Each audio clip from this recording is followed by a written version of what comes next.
Voilà, bonjour à tous, ça va bien? Ok, pour vérifier que ça va bien, comme la semaine dernière, essayez de faire ça un peu avec vos mains là. Regardez votre main, comme elle bouge bien, et ça nous dit quoi? De voir notre main bouger? Ça nous dit qu'on est vivant. Ça nous dit que Dieu continue à nous donner le souffle de vie. Ça veut dire que Dieu, dans sa grâce, est encore patient et nous accorde les forces nécessaires. J'aimerais qu'on puisse projeter une petite diapo qui nous rappelle notre série. Alors pour ceux qui nous rejoignent, nous avons proposé en 7 messages, en 7 enseignements, une série qu'on a appelée « Il était une fois la vie ». Et pour les plus anciens d'entre vous, parce que les plus jeunes n'ont pas reconnu la semaine dernière, mais ça désigne une petite série d'animations qui nous expliquait ce qu'était la vie, d'où ça vient, comment ça marche à l'intérieur du corps humain.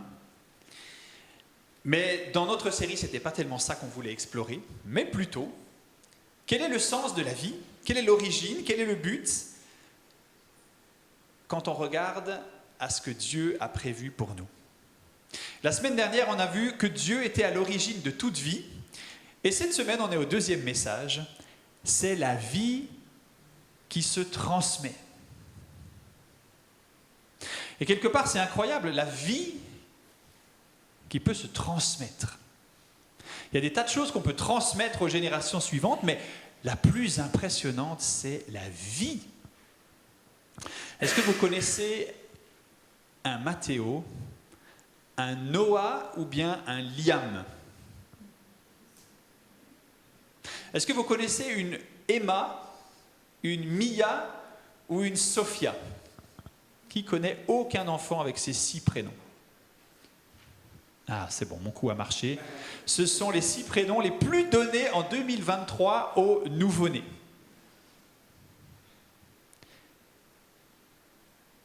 Qu'est-ce qu'on apprend sur les statistiques 2023? En Suisse, 80 000 naissances en 2023. Et puis en dessous, il y a une courbe et un indicateur très utile pour les démographes. 1,39, c'est le nombre d'enfants par femme. Et vous voyez avec une courbe ici, là, que il s'est passé un peu quelque chose dans les années 60, 70, là. 2,67, et puis une décennie après, eh bien, c'était à peu près 1,5, 1,3, 4. Tous les cantons ne sont pas à égalité, il y a ceux qui sont un peu au-dessus de 1,39, ceux qui sont un peu en dessous.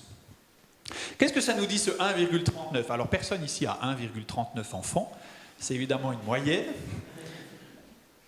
C'est la moyenne du nombre d'enfants par femme, et puis on peut facilement calculer que c'est un peu insuffisant pour que les générations se renouvellent. Alors la Suisse, vous le savez, il y a quelques mois, a franchi la barre des 9 millions d'habitants. Alors voilà, c'est un cap. Donc la population grandit quand même, parce qu'il y a un peu moins de décès que de naissances. Il y a environ 70 000 décès par année en Suisse et 80 000 naissances. Mais il y a aussi un solde migratoire, vous savez, ceux qui partent, ceux qui rentrent sur le territoire, et ça fait que la population suisse augmente quand même. Mais 1,39, on peut imaginer facilement qu'avec ça, les générations ne se renouvellent pas. Suivant les époques, en ce moment, le taux est plutôt à 2,06 pour que les générations puissent se renouveler. Vous avez peut-être en tête les 3 premiers verbes adressés à la création dans la Bible. Qu'est-ce que c'est les 3 premiers ordres que Dieu donne à la création après l'avoir créée? Il y a 3 verbes. Oh, bien joué. Multiplier. Pardon? Croissez. Alors ça, c'est un peu le même verbe. Ouais. Multiplier. Remplissez. Ça, c'est le 3e. Et puis, alors aussi, ce que tu as dit, c'est un petit peu juste, c'est soyez féconds. Multipliez-vous. Je crois que je l'ai mis là sur la diapo. Voilà, Genèse 1, 22. La première partie de la création à qui Dieu s'adresse, c'est pas les humains, c'est d'abord les oiseaux et les poissons. Donc pour les chasseurs et les pêcheurs, c'est une bonne nouvelle. Ils se multiplient. Soyez féconds, premier verbe, multipliez-vous et remplissez les eaux des mers et les oiseaux multiplient sur la terre. Et puis bien sûr, Dieu va répéter cette parole un peu plus loin dans Genèse 1, 28. Dieu les bénit et Dieu leur dit, soyez féconds, multipliez-vous et remplissez la terre. Vous voyez les trois mêmes verbes. Et puis il y a ajouté un quatrième de l'être humain sur la création. Il est question de l'assujettir, on pourrait dire, c'est un peu régner sur la création, être les princes de la création. Alors 1,39, est-ce que ça suffit à répondre à ce triple commandement? Multipliez-vous, nous dit la parole de Dieu. Soyez féconds, c'est un verbe qui veut dire en fait porter du fruit.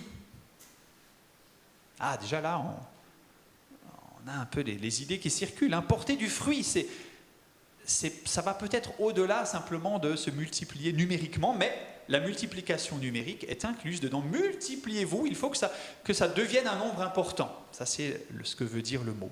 Et puis remplir, il est question de remplir à la fois les eaux, la terre. Il faut remplir quelque chose. Ça correspond d'ailleurs à une logique qu'on peut voir dans ce premier chapitre de la Genèse, où pendant les 3 premiers jours, Dieu va créer des espaces, et sur les 3 jours suivants, il va remplir ces espaces. Et ici, on est au 6e jour, où Dieu a créé l'espace sur la terre, et il s'agit de la remplir. Alors j'ai 3 points pour nous ce matin. 1, c'est multipliez-vous. Deuxièmement, ce sera la promesse il y a une promesse qu'on trouve dans la maternité.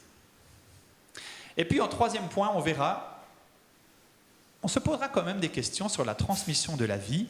Est-ce que c'est possible sans enfant? Vous savez peut-être qu'aujourd'hui, il y a toute une partie de la population qui déclare, pour toutes sortes de raisons, très variées, on va voir ça tout à l'heure, mais que c'est plus raisonnable de faire des enfants. Et on verra enfin, ce n'est pas sur le plan, mais ce sera pour finir, que porter du fruit, se multiplier, c'est en fait donner la vie, ça va bien au-delà d'avoir soi-même des enfants. Multipliez-vous. J'ai remis ici Genèse 9, verset 1. En fait, la promesse, les 3 verbes sont répétés à qui? À Noé. Vous avez en tête l'histoire de Noé peut-être? Ou c'est en fait un reset. Un reset, vous vous souvenez ce qui était au week-end d'église, là on avait insisté sur la prononciation du reset, hein, Marc, tu étais là. Dieu a fait un reset sur la terre, et il y a une nouvelle humanité qui a de nouveau sa chance. Mais Dieu leur dit la même chose. Il ne leur dit pas, soyez un peu plus raisonnables qu'avant, soyez un peu moins nombreux, parce que pour moi c'est un peu dur à gérer, toutes ces personnes. Non, Dieu redonne le même commandement en disant, mais remplissez cela.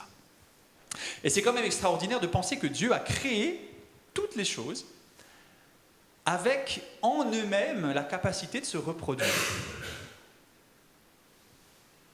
On n'aurait peut-être jamais imaginé ça, nous, si on avait voulu créer un monde. En eux-mêmes, et quand Dieu crée les plantes, par exemple, il le dit clairement, le récit le dit, il va créer chaque espèce avec sa semence. Donc chaque personne humaine est en devenir, en puissance, capable de transmettre la vie.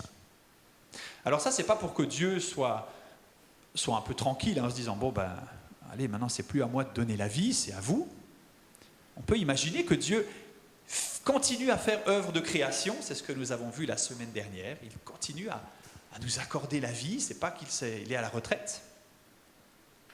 Mais chaque élément de la création a la capacité de se reproduire, et c'est aussi le cas des êtres humains. J'ai mis en 2e verset sur cette diapo un autre mandat, puisqu'il y a le mandat, on peut dire qu'on appelle créationnel, le mandat donné à la création, ou à la recréation après Noé. Mais il y a aussi le mandat, assez connu à la fin d'un évangile, le mandat missionnaire. Est-ce que vous voyez des points communs entre ce mandat créationnel, c'est le verset du haut, et le mandat missionnaire? Il y a des points communs dans l'idée, Il y a l'idée de multiplication, évidemment. Hein, ils étaient que 12, ou peut-être un peu plus, ou quelques centaines après que Jésus est mort. Il s'agissait de se multiplier. Allez, faites des nations des disciples. Évidemment, les deux mandats contiennent l'idée de multiplication. C'est très important.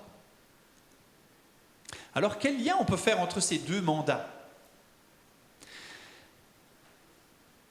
Il y a toujours une place pour remplir la terre, mais dans quel but ?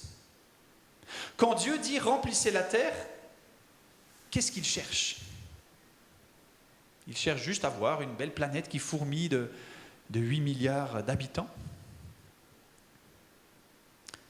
Il veut plutôt se créer un peuple qui va l'adorer, un peuple d'adorateurs, un peuple qui va le servir, qui va le reconnaître comme Dieu, et Dieu tire sa gloire de ces créatures qui deviennent ses adorateurs. Ainsi, quand Dieu demande à la terre d'être remplie, aux êtres humains de se multiplier, c'est pour faire grandir son peuple d'adorateurs. Je le redis encore une fois, quand Dieu demande de se multiplier, c'est pour faire grandir son peuple d'adorateurs. Et j'ai mis cette expression qui dit remplir le temple. La création est comme un temple que nous devons remplir pour que toute la création célèbre la gloire de Dieu. Ça, c'est l'idéal. Alors bien sûr, on peut se poser des questions, mais attends, quand des personnes vont naître, vont venir au monde, elles ne sont pas par nature des adorateurs de Dieu, c'est vrai, mais elles le sont en puissance, en potentialité. Chaque nouvel enfant qui naît pourra devenir un jour, s'il le choisit, un adorateur du grand Dieu. Alors, ce premier point, multipliez-vous, eh bien, il s'agit de remplir le temple. Donc, chaque nouveau bébé qui naît vient quelque part nous annoncer cela, même si ça paraît contre-intuitif. Et je me souviens de quelques questions là qu'on s'était posées certains soirs en disant, mais la population du monde grandit, ceux qui sont des vrais adorateurs de Dieu, on ne sait pas si ça grandit. On n'a pas tous ces calculs en tête, mais ce n'est pas à nous de faire ces calculs-là. C'est à nous de remplir le temple en se multipliant et en faisant des disciples. Remplir le temple, voilà notre premier point. Deuxième point, c'est la promesse. La promesse qu'il y a dans la maternité. Il y a 3 sous-points là. Écraser le serpent. Vous voyez à quoi je vais faire allusion bientôt, peut-être. Les faibles confondent les forts. Et malgré tout, il y a la question du péché. On va en parler. Mais premièrement, dans ce sous-point, ce texte de Genèse 3. Genèse 3, ça vient après Genèse 1 et 2. Qu'est-ce qui s'est passé en Genèse 3 ? Question facile, vous pouvez y répondre. Pour ceux qui le savent, il y a eu le péché. Il y a eu cette désobéissance des êtres humains. Et après le péché, qu'est-ce qu'il y a ? Beaucoup de versets sur les conséquences du péché. Les malédictions dues au péché. Mais vous avez choisi de pécher, dit Dieu aux êtres humains. Eh bien voilà les conséquences. Et il y a une conséquence pour le serpent, le tentateur. Je mettrai inimitié entre toi et la femme, entre ta postérité et sa postérité. Celle-ci t'écrasera la tête et tu lui blesseras le talon. Qu'est-ce qu'on voit dans ce verset ? On voit qu'en fait, Dieu est triste de voir le mal, mais il annonce déjà que la vie continue. Il annonce déjà que tout n'est pas terminé à cause du péché, qu'il y a encore l'espoir. Il annonce que si le diable va pouvoir faire des ravages, blesser beaucoup de talons, le salut viendra par quoi ? Par une postérité. Par une postérité accordée à la femme. Celle-ci, la postérité de la femme, t'écrasera la tête. Vous avez déjà compris ce verset ? Certains l'appellent même un peu le proto-évangile, la toute première fibre d'évangile qu'on trouve dans la Bible. Le fait que enfanter va continuer à dire la vie l'emporte sur la mort. Et cet enfantement va donner un jour naissance à un sauveur qui s'appelle Jésus-Christ, qui est descendant de Ève, cette première femme à qui Dieu a dit cela. Même si cette malédiction, vous le voyez, le deuxième verset que j'ai mis, le verset 16, eh bien, enfanter, ça va être douloureux. Je ne vais pas l'apprendre à toutes celles qui ont été mamans dans cette salle. Même si c'est douloureux, il y a une promesse qui est liée à cela.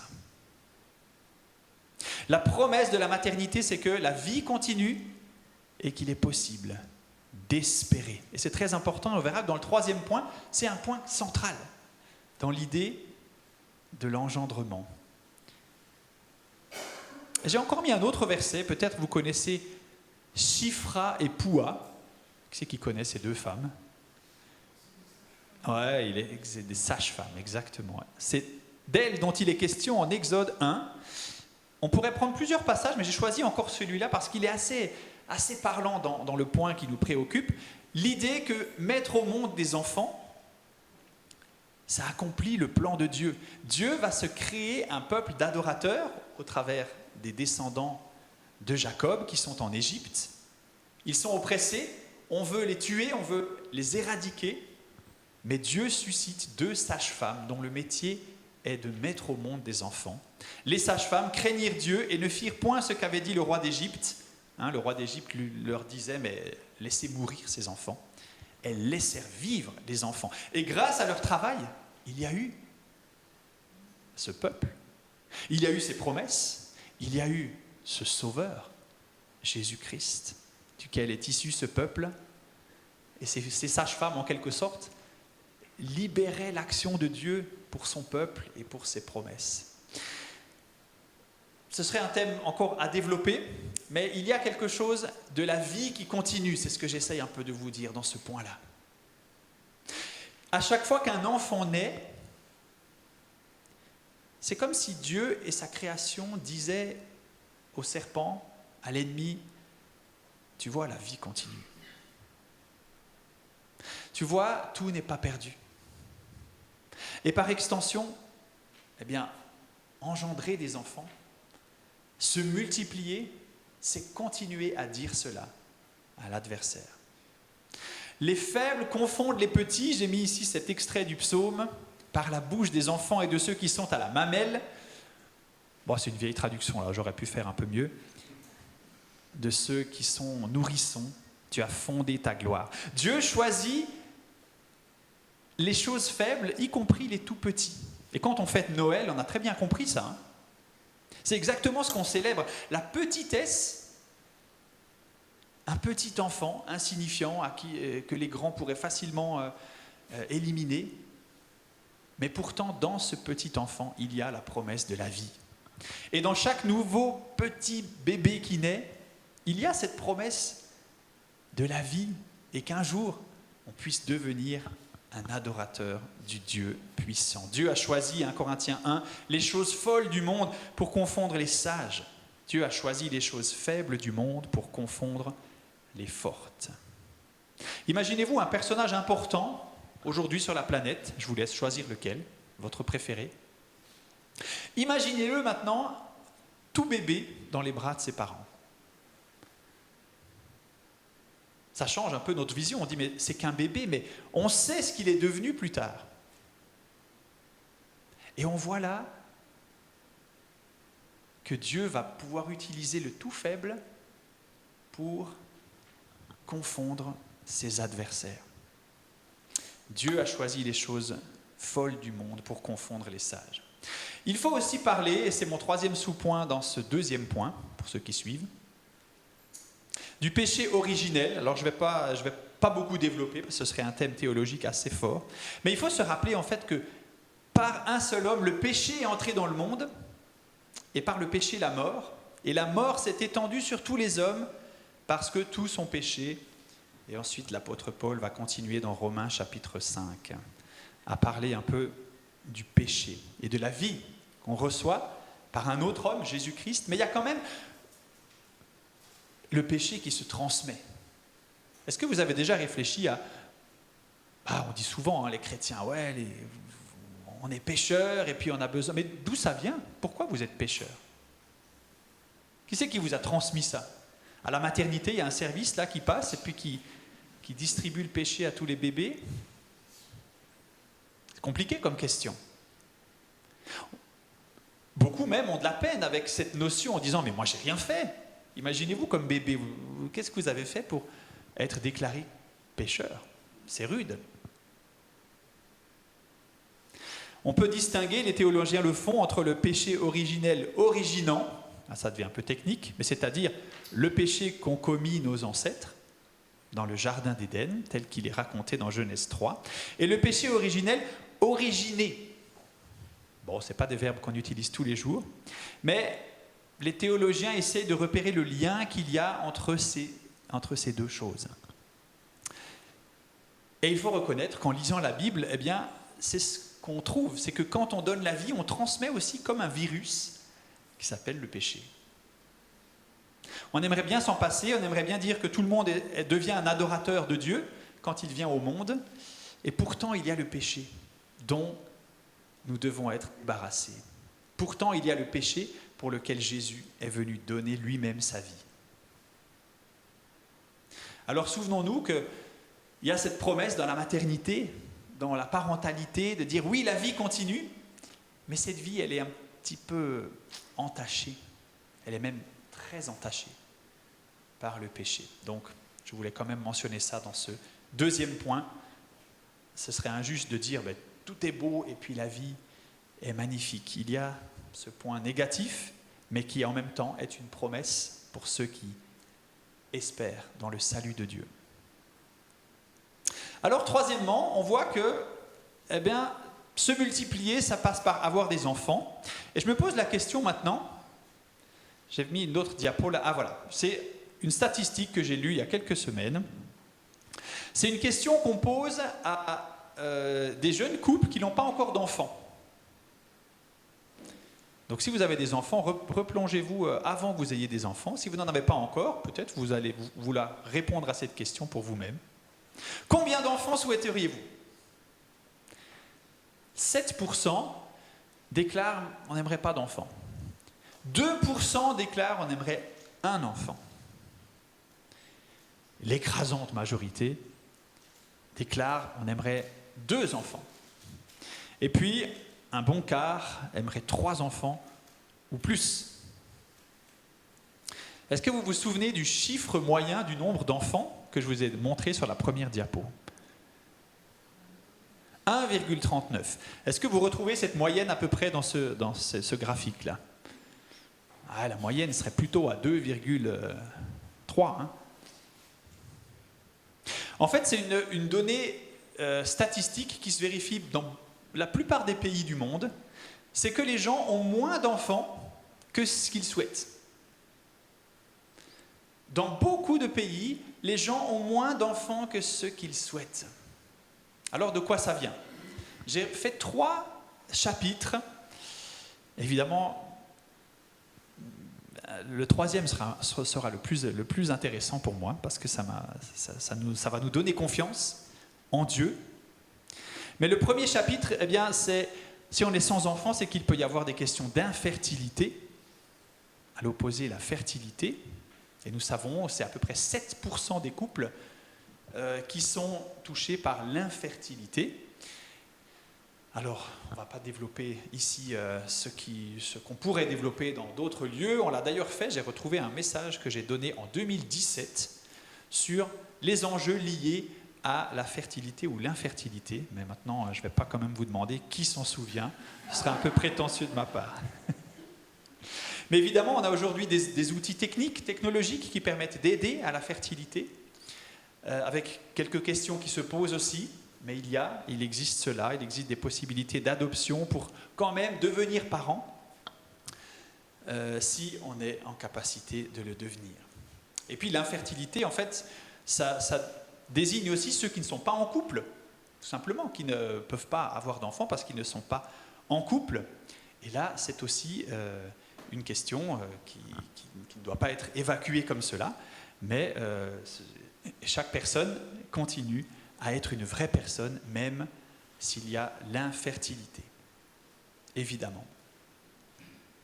Le deuxième chapitre, c'est les autres priorités. C'est pour ça aussi que les gens ont moins d'enfants que ce qu'ils souhaitent. Vous vous souvenez, ça c'est les raisons pour lesquelles les gens ont moins d'enfants que ce qu'ils souhaitent. Parce qu'il y a d'autres priorités dans la vie. L'âge moyen d'une maman avec son premier enfant, vous connaissez peut-être ce chiffre encore? Vous avez une idée? C'est beaucoup de chiffres ce matin, mais moi j'aime bien les chiffres. 25 ans, c'est plus. Pardon? Au-delà de 32, c'est un tout petit peu moins. C'est 31 et demi, t'es pas loin. 31. Donc, en fait, ça nous dit quelque chose aussi. Ça nous dit qu'en général, on fait passer les enfants après d'autres choses. Des études, un métier, une maison, une voiture, et je ne sais pas quoi d'autre. D'autres priorités. J'ai lu un titre d'article qui disait « Si pour élever vos 2 enfants, il vous faudra un demi-million de francs. » Ça coûte de l'argent aussi d'avoir des enfants. Et certains préfèrent avoir d'autres priorités sur l'argent qu'ils possèdent qu'élever des enfants. À l'opposé de cette idée de priorité, on peut quand même parler d'un sacrifice. Il y a dans le fait d'être parent un côté où quand même on se donne. Un côté où on va peut-être sacrifier des choses dans nos vies pour donner la vie à un enfant. Peut-être une belle pièce dans la maison où on garde des objets d'art ou bien des instruments de musique. Eh bien non, on va devoir sacrifier ça pour que ça devienne la chambre d'un enfant. On va devoir sacrifier notre temps, sacrifier notre énergie. Donc la question des enfants implique aussi un sacrifice. Mais troisièmement, une des raisons principales pour lesquelles les gens ont moins d'enfants que ce qu'ils souhaitent, c'est parce qu'ils sont inquiets. Les gens sont inquiets d'abord pour une petite partie à cause d'eux-mêmes. Est-ce que je serai un bon parent? Pas sûr. Est-ce que je serai un bon père, une bonne mère? J'en doute. Mais la plupart des inquiétudes ne viennent pas du parent, elles viennent du monde. Dans quel monde est-ce que je vais donner naissance à un enfant? Le monde est tellement... Et vous mettez tous les adjectifs que vous voulez. Le monde est tellement ceci ou cela. Comment pourrais-je offrir une vie digne d'intérêt à une nouvelle personne qui viendrait au monde? Inquiétude. On est inquiet par la surpopulation. Au temps biblique, on estime qu'on était à peu près 200 millions sur la Terre. Au début du 19e siècle, on a passé 1 milliard d'habitants. Donc il y a 2 siècles, on était encore 1 milliard. Et aujourd'hui, on est à peu près... Oh non, j'arrête avec les chiffres, ça doit vous saouler, quoi. Est-ce qu'il y a encore de la place pour tous les êtres humains? Est-ce que se multiplier que Dieu donne à l'humanité, il n'y a pas eu quand même une limite? Disant, mais bon, c'est plus trop raisonnable. C'est une vraie question que certains se posent. Il y a aussi la question de la pollution. Un nouvel être humain va consommer, va polluer. Pensez au nombre de machines à laver que vous avez fait quand vous avez eu votre nouveau bébé. À l'opposé, il y a la confiance. Et il y a dernière donnée statistique, c'est que chez les croyants, il y a plus d'enfants que chez les non-croyants. Ça, c'est pas moi qui ai observé ça dans l'église de Cours, mais c'est des sociologues qui analysent cela en disant, mais les gens qui ont la foi, ils ont plus d'enfants. Qu'est-ce que ça nous dit? Les gens qui ont la foi ont plus d'enfants, ça dit que, en fait, en ayant des enfants, on proclame quelque chose, une espérance, une joie de la vie qui vient. Il se trouve aussi que les croyants sont souvent en communauté. Donc quand on est en communauté, comme ce matin, on voit des bébés, peut-être on a des amis qui vont avoir des enfants, et puis ça stimule un peu cela. Ça, c'est possible, l'effet communautaire. Mais en ayant des enfants, non seulement on répond au mandat créationnel, mais on proclame l'espérance. En disant, même si ce monde paraît ceci, cela, malgré cela, je continue à poser un signe de vie. Alors évidemment, c'est pas, là je parle comme si on pouvait décider ça dans nos têtes, hein. Il y a beaucoup d'autres facteurs qui sont là. Mais une nouvelle vie qui arrive, c'est un signe de vie qui continue à dire à l'adversaire, la vie continue. Avoir des enfants, en fait, est un signe de confiance en Dieu. Ce n'est pas un signe de défaitisme qui dirait, mais j'ai plus confiance, en fait, dans le monde. Dieu est plus fort que le monde. Dieu tient le monde dans ses mains. Jésus-Christ soutient toutes choses par sa parole puissante. Et ce n'est pas parce que le monde me paraît dangereux ou violent ou cruel ou pollué qu'il va cesser de soutenir chaque nouvelle personne qui vient au monde. Alors on a parlé d'engendrement, on a parlé de devenir parent, et c'était un peu le thème de ce que je voulais aborder ce matin, en nous disant qu'il s'agit de garder espoir, mais il s'agit aussi de se souvenir qu'il y a 1001 façons de donner la vie. Et les 3 verbes, je les ai remis ici, se multiplier, porter du fruit, remplir la terre. Peut-être vous n'êtes pas parent vous-même ce matin. Ça ne veut pas dire que ces verbes ne sont pas pour vous. Peut-être que vous n'êtes plus en âge d'avoir des enfants. Ça ne veut pas dire que ces verbes ne sont plus pour vous. Au contraire, il y a là un programme pour tous les êtres humains. Continuons à porter du fruit. On peut se multiplier des tas de manières. On peut transmettre quelque chose à quelqu'un d'autre. On peut devenir le modèle pour une autre personne. On peut donner sa vie, donner de son temps. Le Fils de l'homme, a dit Jésus, n'est pas venu pour être servir, mais pour servir et donner sa vie comme rançon pour beaucoup. On n'est pas appelé à donner sa vie au même sens que Jésus-Christ, mais on est appelé à porter du fruit, à se donner aux autres. Donc, chers amis, il y a dans cette promesse et dans ces commandements du début de la Genèse quelque chose qui est toujours d'actualité pour nous tous. Continuons à être des marqueurs de vie.